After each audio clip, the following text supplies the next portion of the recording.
জীবিত থাকা অবস্থায় অসুস্থ পিতাকে দেখতে পারেননি।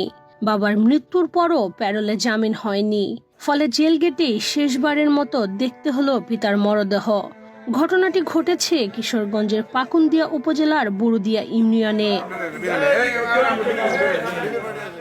জানা যায়, বুরুদিয়া ইউনিয়ন পরিষদের চেয়ারম্যান নাজমুল হুদা রুবেল একটি রাজনৈতিক মামলায় ৩ নভেম্বর থেকে কারাগারে রয়েছেন।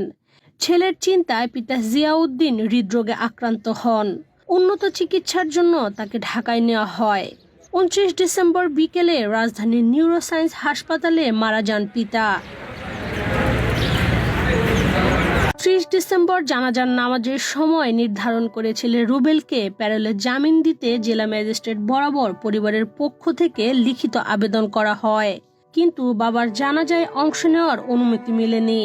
এমন বাস্তবতায় জেল গেটে মরদেহ দেখানোর অনুমতি দেন জেলা ম্যাজিস্ট্রেট। সোমবার দুপুর ১২টায় শেষবারের মতো রুবেলকে পিতার মরদেহ দেখাতে নেওয়া হয় জেল গেটে। এ সময় এক হৃদয় বিদারক পরিবেশের সৃষ্টি হয়। বাবার লাশ দেখে হাউমাউ করে কেঁদে ওঠেন রুবেল। উপস্থিত সবাই এ দৃশ্য দেখে চোখের পানি ধরে রাখতে পারেননি। বাবার জানাজায় অংশ নিতে ছেলেকে প্যারোলে জামিন না দেওয়ায় ক্ষোভ জানিয়েছেন পরিবারের সদস্য ও স্বজনরা। উনি ৪ দিনের ভিতরে শুধু ৪ দিনের ভিতরে প্রতি দমে দমে নাকি আমাদের নাকি চেয়ারম্যান, উনি ছেলে নাজমুল হুদা রুবেল বুরুদিয়া ইউনিয়নের, উনির কথা শুধু নাকি প্রতি মিনিটে মিনিটে খালি যুক্ত যে নাকি আমার রুবেল কেমন আছে, রুবেলের কি জামিন হইতেছে না নাকি। হ্যাঁ, রুবেলটা আমি দেখবো, আমি যাবো, আমি রুবেলটা দেখতে চাই আমি, ঠিক আছে। তা রুবেলের সাথে নাকি কত নাকি তো বলার মতো সুযোগ নাই। আমি উনিকে নাকি শুধু সান্ত্বনাতে রাখতাম যেন আপনার ছেলে নাকি আগামীকাল আয়া আপনাকে দেখতেছে, কলটল লই আয়া নাকি আপনার সাথে আগামীকাল আয়া দেখতেছে, তো আপনার নাকি কোনো টেনশন নিয়েন না। যারা আমাকে বলতেছে কি যে নাকি তুমি তো আজিজ, তুমি তো অনেক সত্য কথা বলো, হ্যাঁ, তা তুমি নাকি আসলেই কি তুমি কি কথাটা ঠিক আছে নাকি।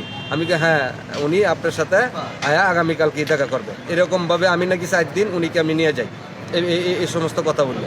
ডেথ সার্টিফিকেটটা নিয়ে আমি কোর্টে আসছি। আসার পরে কোর্টে অ্যাডভোকেট সাহেবকে নিয়ে আমরা ডিসি সাহেবের কোর্টে আমরা এটা একটা জামিনের আবেদন করি রুবেল সাহেবের। তখন জামিন না মঞ্জুর করে বলল যে ডিসি সাহেবের কাছে আবেদন করতে। তখন আমরা ডিসি সাহেবের কাছে আবেদন করছি, করার পরে ডিসি সাহেব আমাদেরকে বলছে দিবে। এই মুহূর্তে আজকে যাওয়ার পরে ডিসি সাহেব বলতেছে না, এটা দেওয়ার কোনো সিস্টেম নাই, তবে জেলগেটের লাশ দেখায় নেওয়া যাবে। তখন আমরা কি করব যে নিরুপায় জেলগেটে লাশ নিয়ে আমার চাচার রুবেল ভাইকে লাশটা দেখিয়ে নিয়ে গেলাম আর কি। সবচেয়ে বড় বিষয়, মর্মান্তিক ঘটনা, পেরোলে জামিনটা যদি দিত, মুক্তিটা দিত, এলাকাবাসী অনেক মর্মান্তিক অবস্থা। জানাজাটা সবার সাথে রুবেল ভাই জানাজাটা করতে পারত।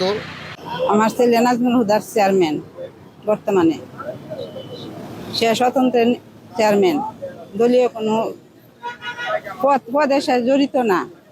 তাকে বন্দি করছে, কিন্তু আমার স্বামী অসুস্থ, তাকে ছেলেকে দেখার জন্য অনেক চেষ্টা করছে। তারপর ছেলের জন্য এর বাবা স্ট্রোক করে মৃত্যু হয়েছে। পরে প্যারোলে জামিনের জন্য চেষ্টা করলাম, তাকেও প্যারোলে জামিন দেওয়া হলো না। তাই ছেলেকে দেখানোর জন্য তার বাবাকে জেলখানায় নিয়ে আসলাম, নিয়ে আসে এখনো দেখায় নিলাম। কিশোরগঞ্জ জেলা কারাগারের জেল সুপার জানান, জেল গেটে পিতার মরদেহ দেখানো হয়েছে চেয়ারম্যান রুবেলকে, অন্য কোনো আনুষ্ঠানিকতা হয়নি। জেলা ম্যাজিস্ট্রেট ও জেলা প্রশাসক জানান, আইন শৃঙ্খলা পরিস্থিতি বিবেচনায় জেল গেটে মরদেহ দেখার অনুমতি দেওয়া হয়েছে।